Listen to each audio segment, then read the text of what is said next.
everyone and welcome back to my channel. My name is Caroline and it is Mental Health Awareness Month. So here are 3 myths about mental illness.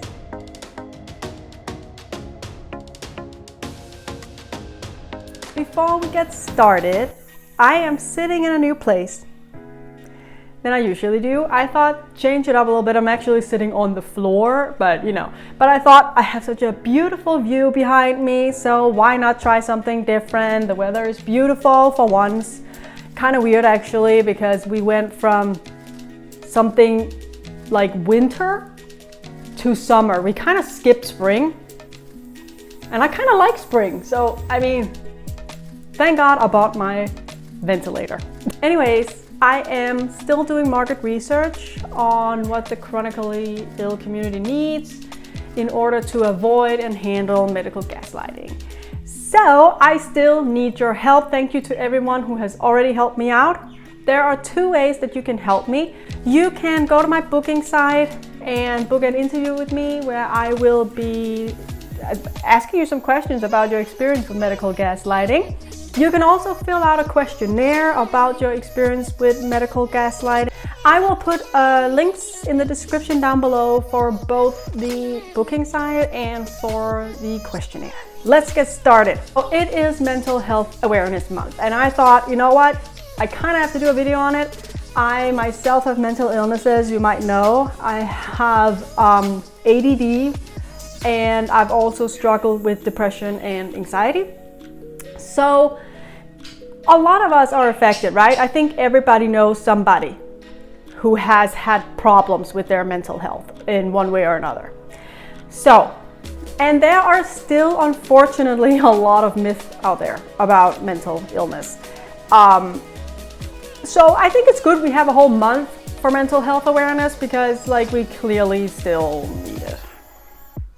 I've been Googling a little bit just to see what myth comes up these days, and the first myth is that people who suffer from mental illness have low intelligence. Of course, this is not true. It of course do not matter whatsoever if you are intelligent or not. It has nothing to do with your intelligence level. It's ridiculous. I mean, I don't even know what else to say. It's not true. Everybody can get mental illness and everybody can have mental health issues. So the second myth that I came across is actually one I think we've all heard before. The myth is that people who have mental illness or mental health issues are weak. If they were strong people, they wouldn't get these issues. And nothing could be further from the truth. I don't know why people have this idea that if you are strong, if you're mentally strong, you cannot get a depression or you cannot get stressed or whatever. I really don't know where that comes from. I have no idea. But it's been a myth for a long time, and clearly it's not true. It has nothing to do with how strong you are mentally or whatever. It has nothing to do with that. I would actually argue that people with mental illness or mental health issues often actually are stronger people because it takes a lot to pull yourself out of mental illness.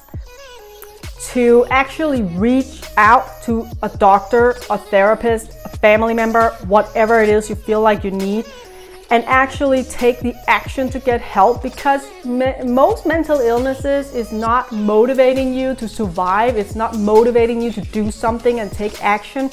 So when you're capable of doing that and actually showing up to therapy, showing up to the doctor's office, actually remembering to take your medicine and get to a point where you are feeling so much better and do what's necessary for you, despite the fact that you're not motivated for it, it makes you an incredibly strong human being.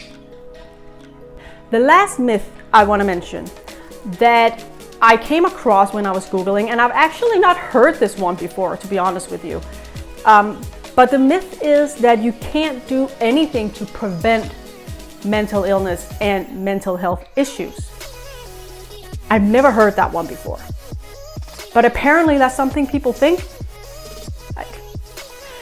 But of course, that's not true either. You can do a lot to prevent it. Of course, there will be situations. Someone like me who has ADD, that makes me more disposed for depression and anxiety. And I also have Crohn's disease that also make me more disposed to depression and anxiety. Of course, you know, there can be factors in your life that makes you more disposable to it, and therefore it might be really hard to avoid completely.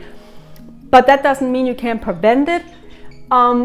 You can do so many things to prevent it. Having a healthy lifestyle, eating healthy, exercising the amount you can. You can do meditation, yoga. You can, if you're feeling lonely, for example, you can start going, picking up a hobby and going to, a French club or whatever and learning French with some people. Or if you like dancing, go dancing in some dancing club and, association, whatever, and get to know people there. There are many things you can do to prevent mental illness and mental health issues. You cannot prevent it in the sense that it can never happen. I don't think so. But you can definitely do things to help yourself. So it's like, of course that's not true either. Of course not. Like, it's not true. I never heard that one before.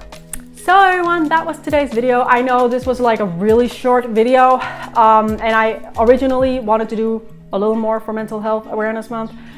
Maybe I will next week, I'm not sure yet. But the fact is that I'm just tired. I'm exhausted, I'm fatigued.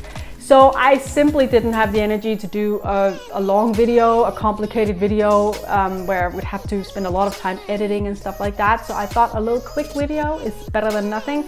And thank you so much for watching. Don't forget to subscribe to my channel, like this video, turn on notifications. You can also go follow me on my Instagram. That's also called The Art of Being Ill. And I will see you next time right here on my channel, The Art of Being Ill.